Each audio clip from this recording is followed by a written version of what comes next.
Hi, Misha here, and it's January 20th, and the old administration is on the way out, and the new one is on the way in. And of course, there are a lot of concerns, and there is a lot of talk about what might happen to firearms and all of that. Now, back in 2017, almost exactly 4 years ago to the day, just before President Trump was going in, we did a video kind of on the history of gun control in the USA, trying to make it impartial and objective as much as possible. Not sure if we succeeded or not, but that was the initial goal.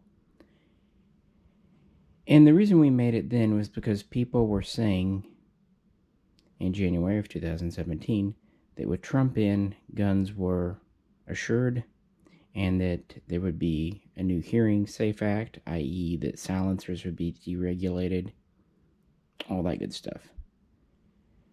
Obviously, the reality didn't shake out quite that way.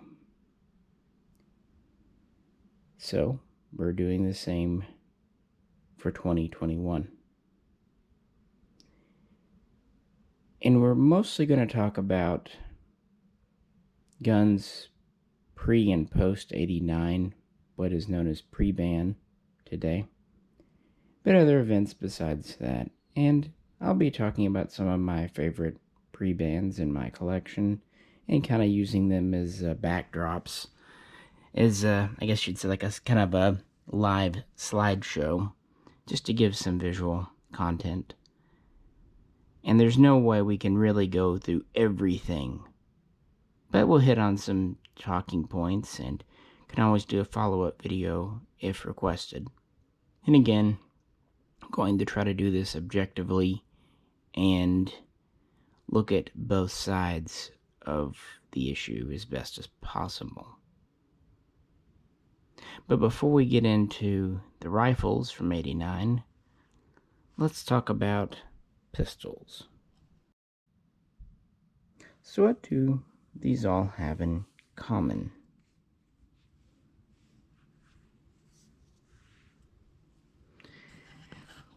Well, for that,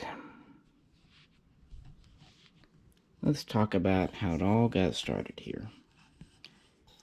In 1791, the Second Amendment, along with the other 9 members of the Bill of Rights, was ratified and added to the Constitution. And throughout the 19th century, we really didn't have national gun regulation. However, we certainly had local, city, sometimes even state regulation. People think of the Wild West as everyone carried a gun all the time anywhere. This isn't true, because if it had been, there would have been a lot more death. Typically, especially, well, really in any city or town, guns were either not carried in or were handed in with the sheriff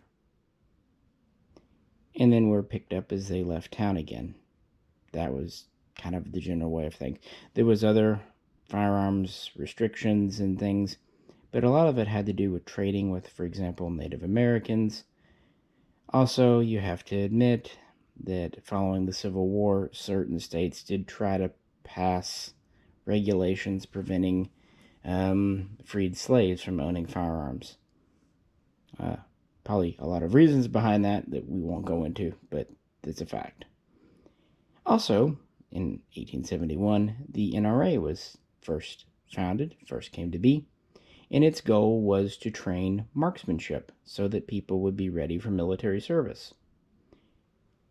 At that time, America had a very small military. It was a frontier army at best. So what about these pistols? How does this all relate? Well, the first efforts at some kind of national gun control came in 1927. This is when Congress passed an act that essentially prohibited the mailing of concealable guns, i.e. handguns. Keep in mind, this is really when automatic pistols became available after World War I. But the big one came in 1934, the National Firearms Act, the NFA. This was in response to large gang violence, which in turn was given rise because of Prohibition, because that was a dumb idea. And the NFA, and we'll talk about it more throughout the video, but it regulated several types of guns. Machine guns. Really, first and foremost, you had to pay a $2,200 tax, although it was more like $2,000 in 1930s money, especially during the Great Depression. And they would all be on a national list with serial numbers and names and ownerships, and basically a tax stamp was required. Now, as you know, SBRs, short-barreled rifles, and SBSs, short-barreled shotguns, are also there, as are silencers, or as they call them, mufflers, which is kind of funny.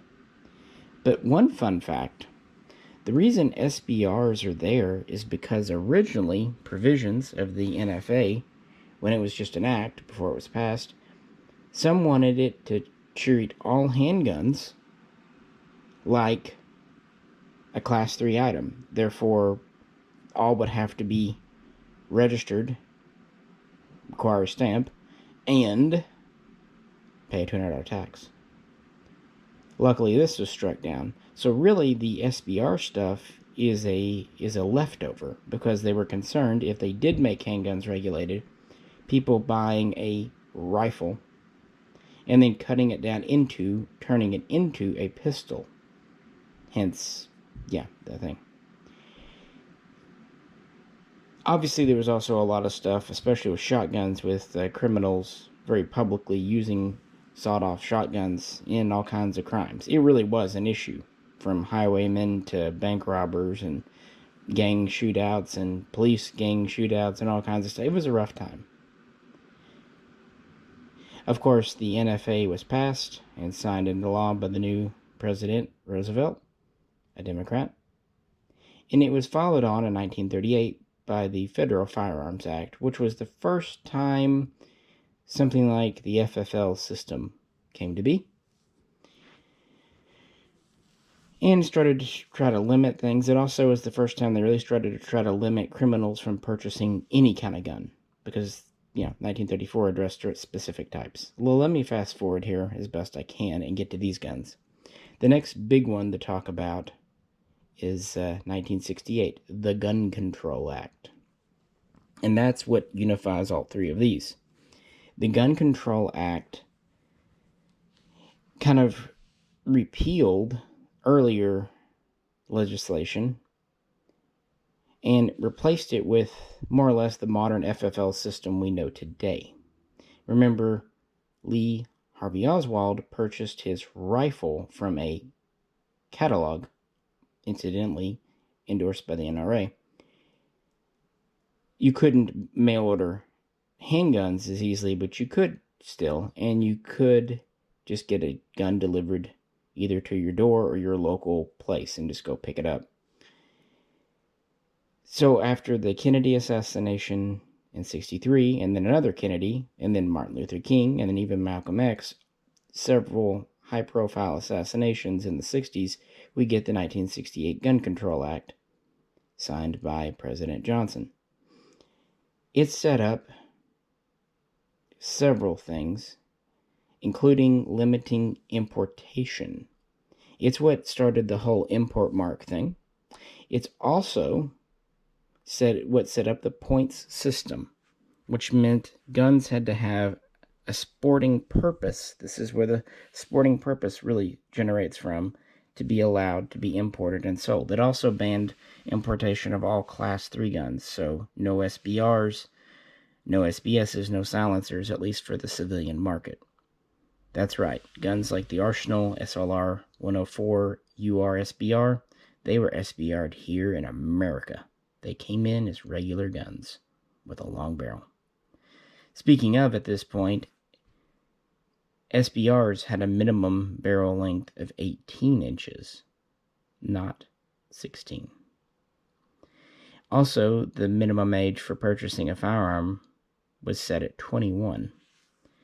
So here we have the Walther PPS, The original PPKS, the original PPK didn't meet the points system. It was too short, too small. So they made the PPKS with the short barrel but the longer grip. That was one way to get around the points, or not really to get around, but to get enough points. But other ways existed too. Here are two Makarovs. This is the Chinese. To give it enough points, it was given a so-called target grip, thumb rest. Alternatively, with a lot of Russian guns, at least the commercial ones, they gave them so-called target sights, adjustable sights.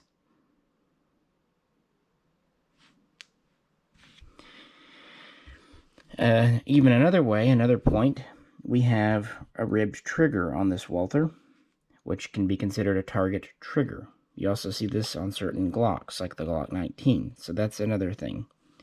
So there were several things that could meet the point system.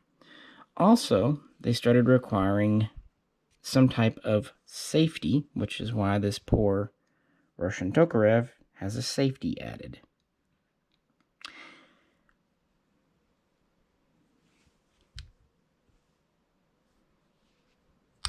So these are all made to comply with the 1968 Gun Control Act, and this is where the whole sporting purposes thing got its start. And it should be noted that even though a Democrat signed it in, it was passed by Congress, and the NRA actually supported the 1968 GCA. Well, let's zip forward to the 1980s. So, to begin the video proper, sorry for the long preamble, but yeah, I hope it was worth it. You can always skip forward. We have my Italian Beretta BM59s.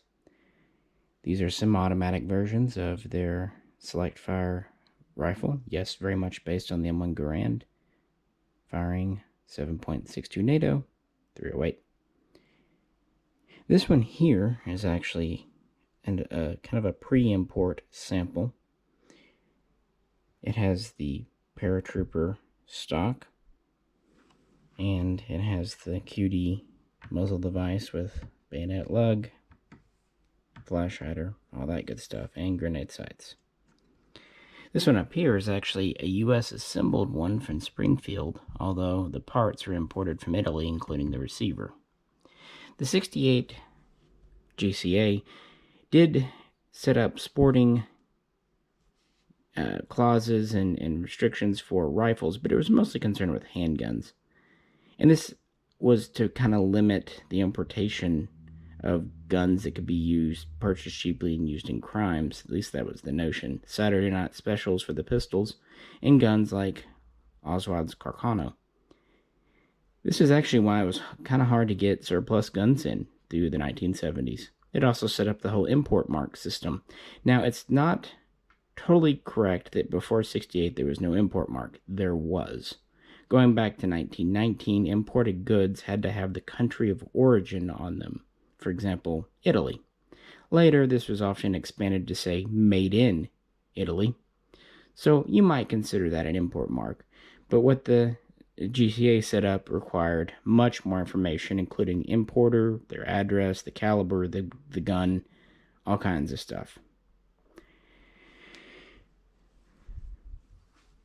While they did try to ban things like grenade launchers in 1968, they were pretty loose with the definition. So, yeah. We had several BM59 models come in, or rather we had the BM62. And what's funny, back in this day and time, sporting guns were the rage. Military-style guns were not popular in the 1960s.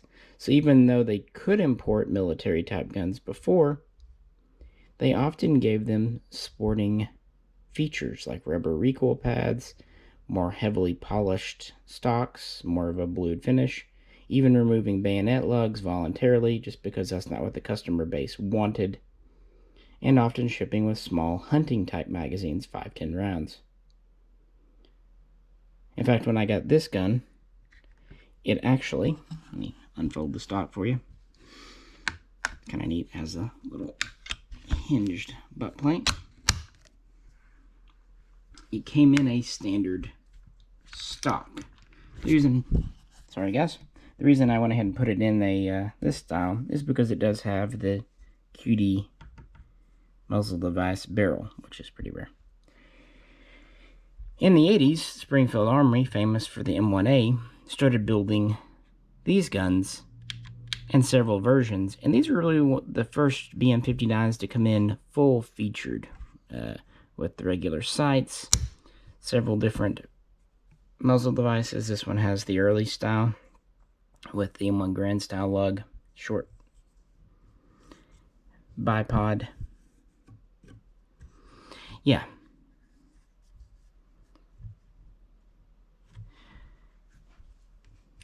And of course, some stocks have pistol grips, some are more of the rifle style, like on this one.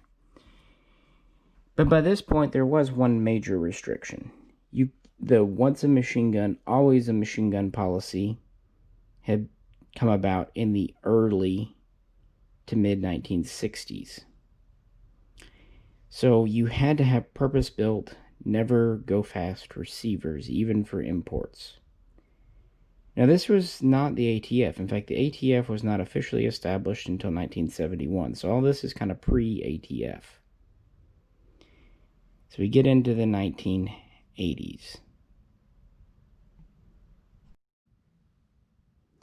Around 1981, an unfortunate thing happened. It was decided that open bolt semi-autos, so almost always submachine gun types, 9mm, 45s, were too easily and readily convertible. So open bolts were forbade. And this had some precedent. In the 1934 NFA, the Auto Ordinance 1927, which was a semi-automatic open bolt Thompson, was classified as a Class 3 gun too. So this is kind of a follow-up to that. This meant guns like the Mini Uzi here and the Sterling Mark IV here had to fire from a closed bolt, which created a whole different mechanism inside. Nevertheless, these are still two of my favorites. This has a barrel shroud on it, but it also has a 16, not an 18-inch barrel. One decent thing we got was that the minimum barrel length for rifles was lowered from 18 inches to 16. However, shotguns were kept at 18. So in this time, you can still have folding stocks, and this still has the bayonet lug for what it's worth, pistol grips. This is all okie dokie. The Mini Uzi came in late and came in with this frickin' barrel. This is obviously more than 16 inches. In fact, it's 20. Why? Well, it's because I kind of screwed up. You see, not only was there a minimum barrel length set, there was a minimum overall length set at 26 inches for a regular gun. And there was a lot of uncertainty at the time because all this was new, especially for imports, how you would measure that. And with the Mini Uzi, I measured it with stock folded. So they gave it this long barrel, so it was over 26 inches with it folded. But, and the ATF has stood by this for years, you measure with the stock deployed, is in a ready-to-fire position, meaning this could have at least had a 16-inch barrel, which would have been still really goofy, but not quite as bad. Although it's so long now, it's so comical. It kind of reminds me of the pistol that the Joker had in Batman 1989. What do you think? Nevertheless, I still really like this gun. It's neat. I would SBR it, but since these are pretty uncommon, I can't do it. And the same goes for the Sterling up here. I really love shooting this Sterling. And even though I don't want to SBR it, I at least put on an E&L shroud to kind of make it look better. So there were kind of submachine guns, semi-autos, available at the time. And being imported, although they were pretty few and far between, if you think about it. There weren't a ton. Not many Sterlings came in, and you know, probably Uzi was the biggest one. Now, domestically, you had the Mac 10 series. Those are probably the most common. It was a pretty niche market. So into the 80s, you kind of see where we're at here. Overall length is an issue, but we can still have full features. Now, how about a couple of FALs? I brought out my Argentine FMAP Rosario here, kind of to represent all of them. And my Israeli SBL, just to show you that this was a kit gun, but it was assembled entirely in Israel. But they had to use a new semi-automatic only receiver, even though the other parts were original. Whereas the Rosario guns were new production, although they were built in the military factory to the same standard. One thing to note about these, and with some guns in the 80s, no grenade launcher cuts on the flash hider, although it still has the cutout on the bottom for the bayonet. And still could come with a bipod, and so on and so forth. So, 1986. It probably sounds like a dark time, because this is when the machine gun registry was closed. As of May of that year, no new machine gun serial numbers could be added to the list. The existing guns on there could be bought, sold, transferred, taxes, stamps would be issued for them, but no new ones. This sounds bad, but it was actually part of a bigger thing called Fopa, Firearm Owner Protection Act. And Fopa actually did some good things. It really repealed a lot of the worst strictures of 1968 Gun Control Act, including kind of easing up requirements for imports. This is what really helped a lot of surplus bolt actions and whatnot start to flow in with more rapidity. It also removed a lot of restrictions on ammunition. Yeah, before 1986, you couldn't just, well, there wasn't an internet, but you couldn't just call up and order ammo over state lines. You basically needed to go through your dealer. And they also reduced kind of the ATF scrutiny on dealers. And just kind of loosen things up a good bit. Yeah, look into it. It's very interesting. You hear a lot about the Hughes Amendment. You hear about that. And I'm not saying you shouldn't. But it was definitely not a lose-lose. It was a give and a take. It really was. They repealed some of the worst parts of 68. And they gave up machine guns, which were, considered a minority. This is also around the same time the NRA kind of repositioned itself as extremely pro-2A, at least in its advertising. While it had been behind the GCA in 1968, it had endorsed it.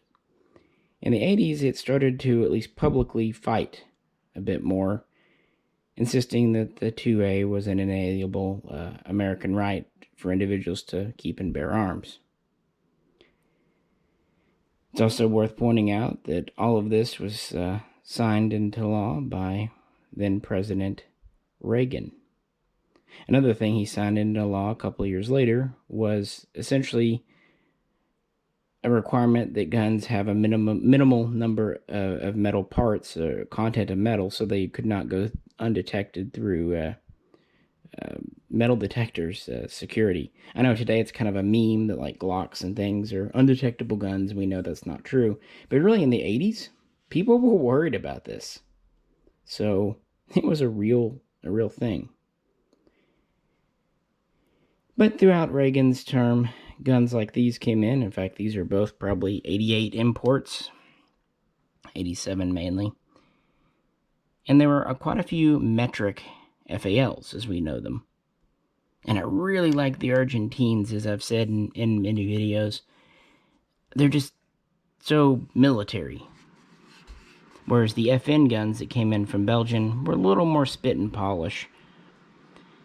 There were not very many inch pattern. In fact, the only ones to come in the 80s were the L1A1As out of Australia, made by Lithgow.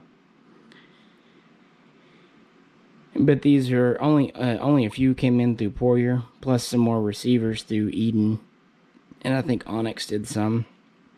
But Onyx and Arms Corps imported the Israeli, mostly light barrels, but there were some heavy barrels.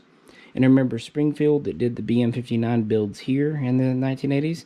They also did some rifle builds using Israeli heavy barrel kits on Brazilian imbel receivers that I've shown you in other videos. And imbels came in too via Springfield as just complete guns.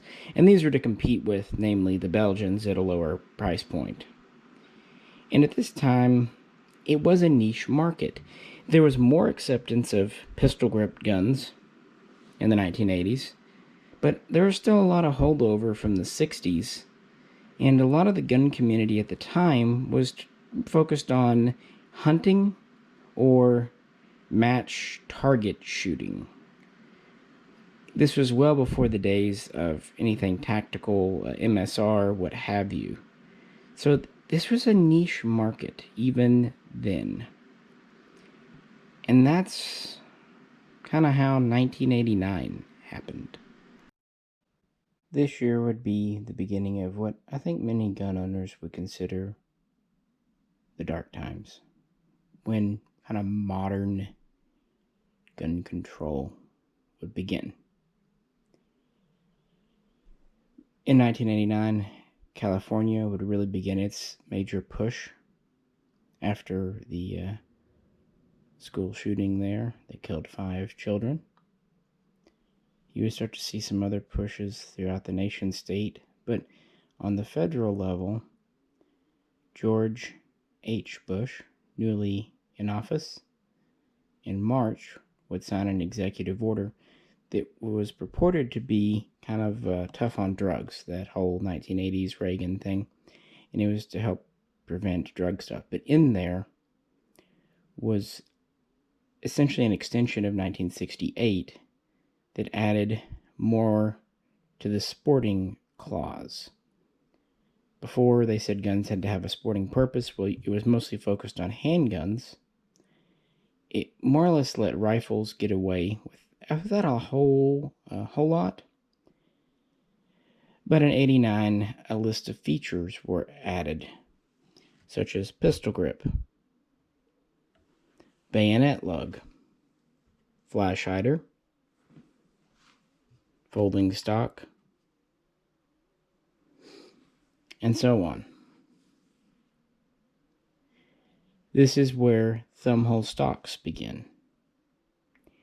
Now, there were several guns in transit when this happened, because again, it was an executive order, not from Congress. Also remember, Bush, Republican. So that's where these two come from. This is a Springfield SAR 3/8 overstamp. The SAR 3 was their variant of the G3, built in Greece. Those that were in transit simply had an 8 overstamped. And they would either just have their regular stock, or they would have a basic pistol grip stock, thumbhole stock, and then the pistol grip and stock would be included. And they still have a threaded barrel with flash hider, although some would have a cap, and they never did have a bayonet lug. So they got away pretty unmolested. HK did a version of their HK91 marked as HK911 too. Up here, though, is a Chinese Norinco marked 156S-1. These came in with their muzzle brake tack welded on and their bayonet lug machined off, to be fair, rather tastefully. And they didn't remove the underfolding stock, but they folded it up and put on a very chintzy thumbhole stock. And there was a grace period that ran, I think it was until November of 1990, where you could buy these and convert them after the fact, and they would allow it. But afterwards, then the 1989 ban would go into effect. Now, be clear, this 89 ban did not affect domestic guns. It affected imports. And while, of course, it is gun control, it was really there, at least had the secondary effect of economic protectionism, protecting the American gun industry, which was starting to develop, along with the NRA, a considerable lobby as we get into the 1990s. Cheap, but also very well made foreign guns were threatening certain sectors of the American manufacturing market. Keep in mind, the military-style guns at this time, it was a pretty small thing. And I just really wanted to bring out my Daewoo's. As I said at the beginning, I want to show some of my favorite pre-bans, and the Daewoo's are certainly that. And for a long time, these are very undervalued. This is the standard K2. Actually, this is a Max 2. They were also imported under the AR-100 name. And this really is a dead ringer for the military gun, except it just has a semi and safe selector. Still has the folding stock, bayonet lug, flash hider, threaded barrel, all the good features. And this is the one that's really well known and that was imported in large numbers. It uses a long stroke gas piston. The lesser known one is the K1A1. This is based on the military's K1A. And it too is very close to the military. It has the multiple position wire stock, pistol grip. Now, the original K1A had a short barrel because it was kind of intended as a PDW or submachine gun, even though it was 5.56. So what they did for import, they extended the barrel out to about 14 inches, and then they permanently attached the long flash hider to it to give it an overall length of 16 inches. Again, we're complying with the overall length here. Now this one is direct gas impingement, or rather internal piston if you like, so AR-15 style. It's very light and handy, analogous to the XM177. I don't know, these are just really cool guns, and they for a long time were very inexpensive and among the cheapest of the pre-ban guns. Although now I think people have kind of started to appreciate them, but they hold up well. You don't see many of these with broken parts. They have very good finish on them that holds up, and they're built military tough. So even though it's maybe a little bit of diversion, I had to bring these out to show you because they're just among our favorites. Jay also appreciates the K2. Now, a post-ban version was imported under the DR200 name. And essentially, what they started doing in 1990, 1991, they replaced the stock and grip with the thumbhole stock. They also recontoured the lower. Pretty much left this all the same. Still, the DR200 had the same regular mag weld to take AR-15 mags. They shaved off the bayonet lug. And while most DR200s could still have a threaded barrel, they permanently attached a cap over the threads. As for the K1A, they never did a post-89 version. And I'm not aware of any of these that were kind of in that limbo cotton custom status, so they must have been in between import batches, because it just jumps right from the AR 100 to the DR 200. By the way, the K1s were also imported as Max ones, K1A ones, and then at the end AR 110Cs, just to be complete. Really cool guns. We've covered them in several videos. If you're not aware of Daewoo, check out Daewoo. You will be day glad. And with that, let's get in to the Clinton era. So let's talk about the fruits of the 89 import ban. I have several guns imported in the 90s, but most have been converted back to more or less original style. But I did have this one in the store. Apologies for cat hair. It had cosmoline all over it, which can attract to cat and or dog hair even in an operating room, I think. Anyway, this shows you what they did. This is a Romanian Romac 2 545. These started coming in the 97 time frame.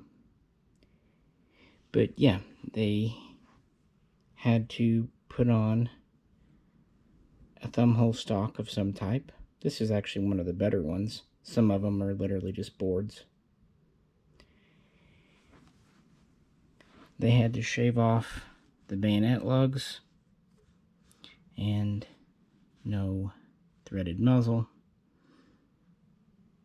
Although in the beginning, they could have standard capacity magazine wells.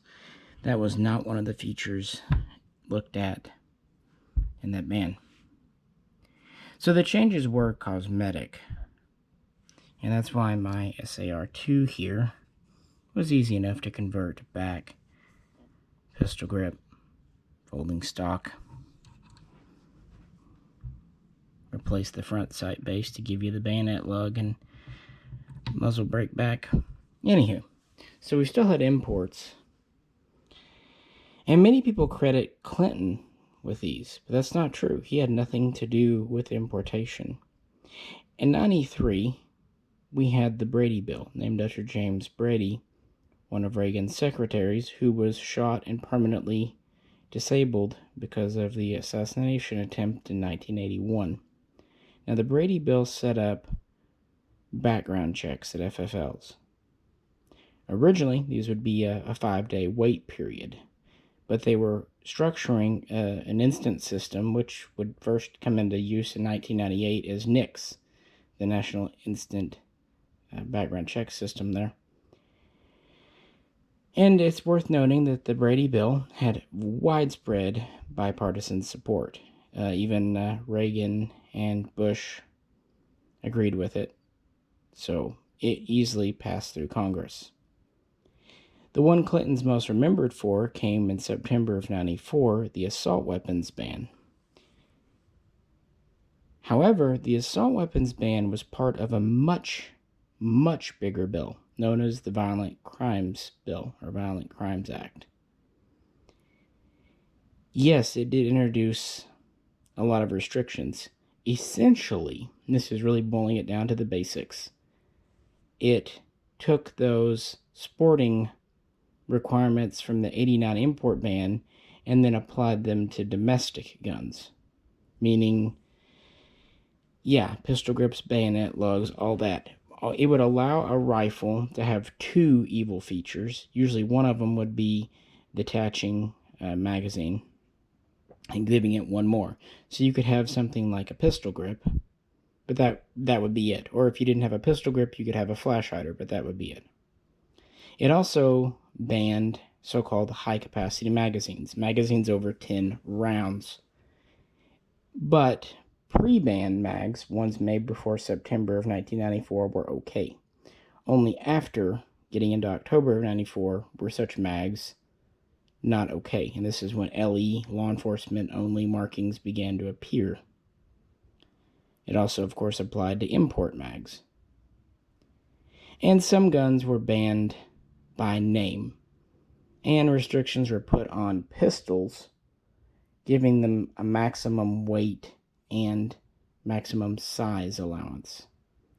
But again, the assault weapons ban, which was part of the violent crimes bill, that was only one small thing. Other things that the bill did, it gave more funding for police, more funding for the prison systems, and this is how it also received pretty widespread bipartisan support, because people liked the whole tough on crime thing. So now domestic guns are being held to the same level as imported guns. So typically at this time you'll see sport AR-15s with pistol grips, fixed stocks, and muzzle brakes. And yeah, in 1997, the Clinton administration passed another executive order tightening the 89 import ban, just to give us more headaches. A new feature was added. Before, imports could accept standard magazines, but beginning in 98, they had to accept low capacity mags, 10 rounds or less. And of course, this is why the Wasser replaced the SAR-1 once that current import approval was up. It seems like a small thing, but it was a huge thing because this killed a lot of imports. For example, FALs. They just quit bringing them in. They just stopped. The same with Daewoo's. I guess it just wasn't worth their time to develop a low-capacity version. The AK got off pretty easy because of its stamped, or in some cases machined receiver. It was easy just to narrow the mag well or not install a bullet guide, and then you could do things here. But yeah, that was 1998, and I would say of the dark times, 98, 99 was the worst. The anti-gun lobby was very strong. There was still quite a bit of bipartisan support. And of course, in 99, you had Columbine. Things were not good. The next thing that happened, though, was in our favor. One nice thing about the assault weapons ban, unlike the 89 ban, there was a sunset clause. And even though there was quite a bit of debate in Congress about re-upping it, in September of 2004, it was decided to let it sunset. And it was this act that really let AKs, AR-15s, and many, many others finally become popular. It, not having something for a decade, plus changing times, and you started to have soldiers returning from Afghanistan and Iraq that were used to M4s and had seen AKs being used. Attitudes and times were changing. Guns were no longer seen as simply for hunting or target shooting, but self-defense and simple collecting became things. And a lot of the, we'll call it MSR, modern sporting rifles popularity, or EBR if you want to go that, evil black rifles popularity, is because they banned, or tried to ban them, although they just banned features for so long. So over the last 15 years, they've seen an explosion. And there have been various ways of getting around the 89 ban, and with the 94 ban gone, it was a null factor. Unfortunately, it did hang around in many states, including New York and Massachusetts, and has been even reinforced in places like California, New Jersey. But it is what it is.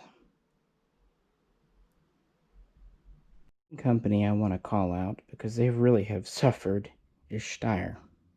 In the 1980s, they imported a version of the AUG A1, is the AUG SA. And in the 89 ban, not only did it ban features, it banned quite a few guns by name, including the Steyr AUG, AUG. I think it's because it just looks evil. It's a bullpup. It was really one of the earliest bullpups. So Steyr responded by importing the USR in the 1990s, which complied with all the restrictions.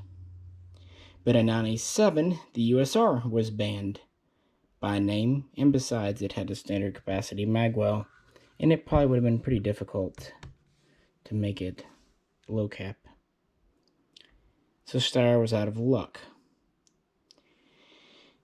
In the 21st century, though, Microtech released a version of the Steyr AUG, or at least a clone, known as the STG-556, and it sold well. This inspired Steyr to come back with the AUG A3SA, and they partnered with Sabre Defense to do these. And then Sabre got in trouble for unrelated events because they were a defense contractor and they went out of business. So finally in 2012, they set up Steyr USA to produce the AUG A3 here. So they've been through the ringer. That's a very abridged version. So what do? Well, they couldn't import as a gun, so they brought over parts sets. And they brought over the drawings for the receiver and contracted with Vautour to make them, even getting a variance from the ATF to put the Steyr marking on the receiver. The barrel was another problem, though. Steyr is very famous for its cold hammer forged chrome-lined barrels. But, like I said, in 2004, under the Bush administration, the assault weapons ban was allowed to sunset. But in 2005, under the Bush administration, the ATF, which is under the Treasury, which is under the executive, decided that barrels could no longer be imported, or at least they made it very difficult. Now, it has to be said, in October of that same year, Bush did sign an act that protected firearms companies from being sued. So it's kind of a win-lose year under the Republican president. Long story short, Steyr couldn't just bring in barrels. So what they did, they brought in mandrels from Austria, and they contracted with FN USA, who has experience with cold hammer forging, to make barrels for them. So it was a lot easier in the 80s. They just brought guns over, import marked them, and sold them. In the 21st century, to comply and work within the strictures of the current law, they have to bring over a parts kit from Austria, get a receiver made here by one company, get a barrel made here, or at least finished out here, by a third company, and then put them all together, warranty them, and sell them. But at least the assault weapons ban sunset, so they could put flash hiders, threaded barrels, other fun things on them, and they could ship them with modern production 30-round mags. That was one of the first really nice things when the assault weapons ban came off. We could finally get new production mags again instead of paying overly hyped prices for old and sometimes worn out mags made back in the 80s. So that was how Steyr dealt with the situation. Many other companies have as well over the years. But there is one other method used to kind of bring us guns these days. But I just really wanted to highlight Steyr because, again, they were put through the ringer and they just kept coming back for more. And I really do appreciate that on the American market. So, you can import sporting rifles, meeting all the restrictions for sporting clauses. But another avenue, imported is a pistol. Even though once pistols were kind of looked down on as being concealable and for illicit purposes, the 89 ban didn't really focus on them, and the 94 ban, while it did to some extent, not as much. Attitudes were changing within gun control circles. They were focusing less on pistols, more on rifles. So when the assault weapons ban sunset, along with its restrictions on maximum size and weight for pistols, this gave importers an opportunity because, again, 1989 never even talked about pistols. And once you get them into the country, you have some choices. Here's one of my favorite AKs. This is a TGI FEG Hungarian AMB 65. It's unclear if these were imported as barreled actions or as pistols. It doesn't really matter because classification-wise it's the same.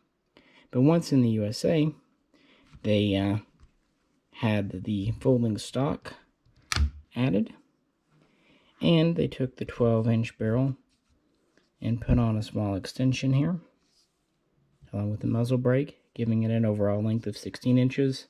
They added the foregrip, and now we have a very good AMD 65 type gun.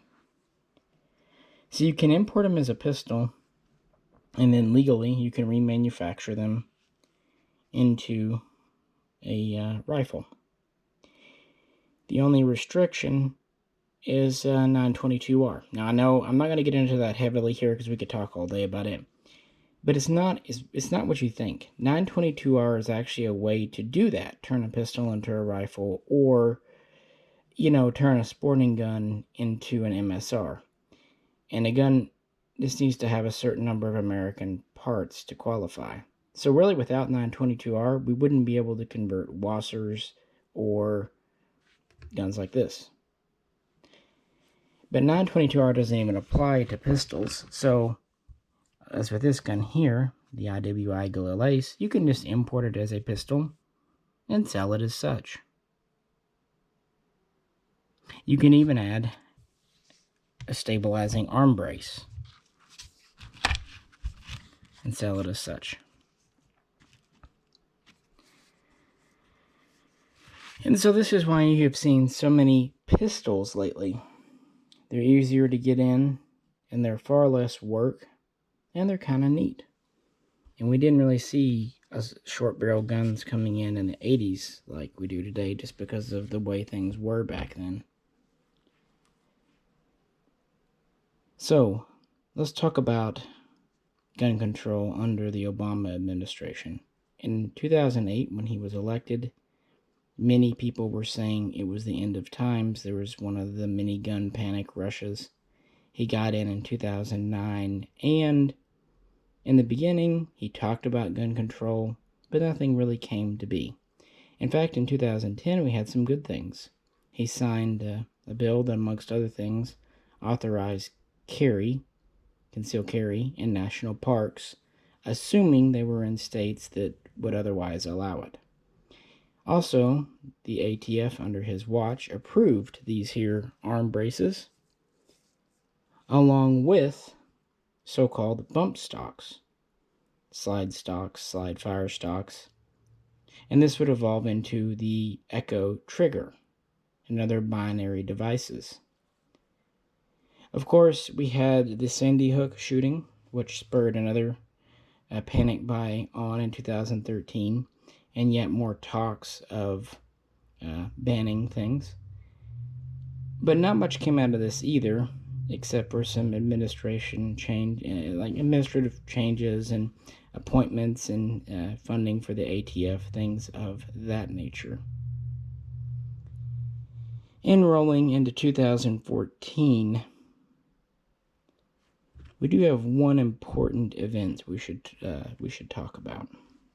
But yeah, before we do it there, in the last section here, these are still legal as of now. We can still import pistols. We can still attach arm braces. These haven't been available in a long time, but it has nothing to do with law. It just has to do with the fact that TGI was caught doing things, and I think it was always a limited number of production anyway.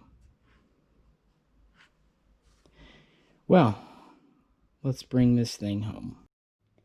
Not all gun control limitations are just sweeping laws. For example, in 1994, Chinese rifled guns were banned from import in April because, frankly, China violated American and even international law. You can look it up if you like, but this is why Chinese guns stopped. It was a sanction. In the 2021, it's still in place today. So it's gone through 2 Democrat and 2 Republican presidencies and stayed in place. In 2014, so 20 years later, essentially the same thing happened again. Russia invaded Crimea. This was in violation of all kinds of international law. Now, I'm not going to get into the politics of it, but the fact is it was condemned by NATO states and even the UN. And so in March, sanctions were going to be levied against Russia. Now, America was not the first. In fact, we were one of the later states to do it. Much of Western Europe, Canada, so on and so forth, already had sanctioned Russia. And in June, a very long list of Russian companies that had ties to the Russian government, to Putin and all that, were on the sanction. And one of those was Kalashnikov Concern, formerly Izhmash, formerly Izhevsk. Now, we were really fortunate to get the SGL series. Going back to 94 again, there was a bilateral agreement between Clinton and Yeltsin wherein Russia voluntarily agreed not to export military guns to America. There was an exemption list, so that's how we got Mosins and things like that. But this is also why guns from Izhmash and Molat were very sporterized in the 1990s and early 2000s. But then, following kind of the change of the times after 2005, companies got more adventurous. And in 2008, Arsenal began offering the SGL series, which was the first time we saw Russian Izhmash guns with pistol grips, flash hiders, and eventually even folding stocks. And these would come in up until 2014. So it's very sad that they were sanctioned, that they were banned, but they really were never supposed to exist in the first place. So 5-6 years of a gun we were never even supposed to have is better than none. And they brought over a bunch. I think we'd all wish they'd even brought over more. But if you weren't around in 2008, 2009, you don't know how cool this was to have a Russian AK with military specifications when all we'd had before were the pure, straight hunter type Segas that, yes, you could convert, but it was a lot of work and there were leftover holes. That happened under Obama's watch. But it also must be said it wasn't strictly speaking a gun control thing because many, many other Russian companies, most of them in the energy industry and the banking industry, only a few in the firearms industry. So, we get to 2016. There is the nightclub shooting in Florida. Once again, President Obama, at the end of his term, calls for stricter gun control. But not much comes of this. Trump defeats Clinton in the race, and we're back to where we began, where I said people were saying things were going to improve for gun owners, that things are going to lessen. Well, did they? Quite early in 2017, two things happened. One, that Hearing Safe Act that was supposed to take silencers, suppressors, mufflers off the NFA pretty much just died. Basically, it was a political thing done to gain votes, and then once it was no longer needed, it lost a ton of support and just went away. On top of that, a revised list of companies in Russia that were to be added to the sanctions, and there was several dozen, came out that June, and Molat was now on that list. Now, Molat had been excluded in 2014 because it was not directly tied to Putin or Kalashnikov Concern, for that matter. But unfortunately for us, Molat and KC did have a joint partnership with the RPK 16 and other things. Anyway, they got mixed up, and so they were now considered to be in league and were added to the ban list. Now, Molat never made AKMs, AK-74s. They made the RPK here. And these were pretty much the best offering we had from 2015, the FM series. But they, too, were sanctioned. Now, Molat guns have been coming in since the late 90s. For example, Robinson Arms brought them in for a number of years, as did many others. So they had a good run, but only towards the very end did full RPK versions get released. On the one hand, I'm glad at least they did get released. On the other hand, we really, I think, all wish there had been more. Many, many more of these. And as far as imports, that's pretty much the latest thing that happened. There have been ups and downs, but generally speaking, imports have been good. In fact, the last 10 years have been good for us. They've loosened restrictions. They used to have kind of maximum length and weight requirements, but they've kind of relaxed those. This is why we've been able to obtain several of the JDI guns, like the 5.51 and even 5.50. They've also let a lot of cool guns come in, like the Polish WBP Fox, and they've let quite a bit of IWI stuff come in. Yeah, pretty much anything that can come in has come in, at least within reason. A lot of the problems today, there's not a lot of foreign manufacturers anymore. A lot of the ones that were around in the 80s have shut down. For example, Valmet, Seiko no longer makes military-type guns. Enfield, the Royal Small Arms Factory, there we go, has closed. So yeah, a lot of the limitations are there. But on the other hand, we have plenty of neat stuff from CZ. We've had the Bren 805, the Bren 2. We've had the Evo 3, the Scorpion. And we've had from Checkpoint USA, the VZ58 and the VZ61. It's been a good time. It's been, honestly, in a lot of ways, better than the 80s, at least as far as variety. And so we should keep that in mind. However, the Trump administration, again, trying to be objective. Okay, so we have the Molot ban. What else has happened? Well, following the Las Vegas shooting, the president pushed for and eventually did obtain a ban on bump stocks. At first, the ATF said, no, we don't have jurisdiction because it's an accessory. We deal in firearms. They were told, find a way, so that's exactly what they did, and now bump stocks are illegal. Now, recently, at the end of 2020, they tried pulling much the same card with arm braces, but the community rallied together, and after many letters telling them no,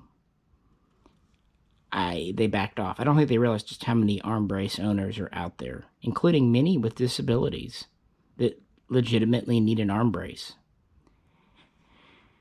So that's been kind of beat down for a while, and that's the third or fourth time arm braces have been. So, but can't really rest on our laurels. And the president's been kind of, At times he was in favor of increased scrutiny for background checks, but then he would come back and say, well, he didn't realize that background checks were already in place. I think that's part of it. A lot of people don't realize the NICS system is fully up and running. Any gun bought from a dealer goes through a check. There is talk about the, quote, gun show loophole. And, of course, private party sales, but that's a whole other thing into registration, which multiple times the Supreme Court has ruled is not constitutional. There's also been talk of red flag laws, which the president publicly supported. Now, it was under the guise of mental health and keeping guns out of the hands of people that might be a danger to the community, which is a good sentiment, but it also, much like the bump stock, is a slippery slope. Honestly, looking back 4 years ago to when we did the other video, I feel like all in all, we've been treading water. Things haven't really gotten significantly worse for us, but we sure as hell haven't seen things get better, less restrictive. Under the Obama administration, ironically, from 2009 to the beginning of 2017, we kind of went through that golden age I'm talking about, with increased imports, with bump stocks being allowed, with arm braces being approved, with imports being easier to get in. Now, was this because of the president? No, it was not. But it was because people fought and people watched the government. So kind of going through this, and the point I made in the old video and the one I'm making now, Republican or Democrat, it really doesn't matter. And I'd also say that a lot of it does have to do with kind of the general popular attitude. In the early 90s, gun control was overwhelmingly supported on both sides. And so we kind of hit that period between 94 and 2000, especially 98, 99, when it's probably at its strictest. And the ATF is maybe at its most powerful. And you can think of several incidents that exemplify this. But then following the lifting the assault weapons ban and many studies proving that it was not beneficial, people kind of got into this, and a new generation of shooters came in. And now, 15 years after that, we're into even another new generation of shooters. The takeaway is, if something's important, you need to be involved and watch it. Because pre-ban, post-ban, pre-89, post-89, we're lucky today that we still have several imports. And I think many of them are just as good as the older guns. But imports are incredibly vulnerable. They can be shut off with just an executive order or even a gentleman's agreement between the ATF and the president. However, domestic gun laws nearly always require an act of Congress, so the bar is higher. But of course, we have a Democrat Congress, a Democrat Senate, and a Democrat White House. Although we still have the Supreme Court. So my advice is not to worry, not to panic. If something comes down the pike, we calmly, respectfully take it to court and fight for our rights. We definitely don't need to get worked up over what could be, might be. But at the same time, if it's an import, I'd say that's the kind of low-hanging fruit they might go after. Arm braces are more precarious just because they've been around so long and they've reinforced and changed their mind and then come back. You can only flip-flop around so many times before any judge worth their salt can throw them out. But that's kind of a story for another day. And I'm tired, and you're tired. But Jay and I both agreed we should do something for this day, kind of looking back and sharing, again, backdrop, a lot of neat guns that we've been able to pick up over the years. I'm mostly focused on imports here, or pretty much all of them, because, yeah, it's more special. In the USA, most of what's made are AR-15s, and as you know, we like them. But those have been pretty much unimpacted since 2004 and the lifting of the ban. So it's kind of my general advice. If you are interested in things, if you're trying to decide between, say, an AR-15 you like and an AK that comes in from overseas, get the AK. Just because you never know. On the other hand, we have some pretty good looking AK manufacturers in the U.S. now. Palmetto State and Kalashnikov USA. So let's hope that they continue to prosper. And let's remember that we need to stay unified as a group, stay respectful, stay civilized, stay legal, but also fight in court for what we believe in and our rights. So who knows what the next 4 years or 8 years could bring. I do know that in 92, people were worried about guns when Clinton took it over. When Obama came in, everyone was forecrying the end of things, and frankly, nothing happened. On the other hand, people were saying when Trump came in, it was going to be a great 4 years for gun owners. And again, not much happened with the exception of the bump stock ban, which does rankle me because that was something pushed for expressly by the executive. And it set a pretty sketchy precedent.